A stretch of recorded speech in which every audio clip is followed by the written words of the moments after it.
আসসালামু আলাইকুম। আপনি ভিন্ন মতাদর্শের হতে পারেন, আপনি নাস্তিক হতে পারেন, আপনি বাউল হতে পারেন, যেটাই হন।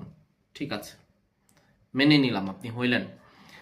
আপনি গান গাইতেই পারেন, কিন্তু কথা হলো যে আহ, আপনি যে মুক্ত স্বাধীনতার নামে যে আল্লাহ খুদাকে বা নবী রাসূলকে নিয়ে যে কটূক্তি মন্তব্য, হ্যাঁ, আমি বাউল আবুল সরকারের কথা বলছি, যে উনি গান গাইছেন বেশ কিছু মানে বিকৃত কথাবার্তা।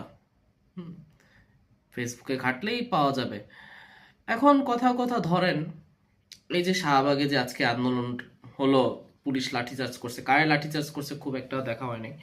বাট এখন এদের কাছে আমার প্রশ্ন, যদি এদেরকে চেক করে দেখেন, প্রত্যেকটা যে বাউলগুলো আসছে, মিনিমাম 100 জনের মধ্যে 80% যারা আছে আশপাশে ঘুরতেছে, তাদের ডোপ টেস্ট করান। কমপক্ষে 70 থেকে 80% এদের অনুসারী পাবেন যারা কিনা ড্রাগ এডিক্টেড, গাঁজা, ইয়াবা, টুকটাক, যাই হোক, আমি ওই বিষয়ে আর করবো না।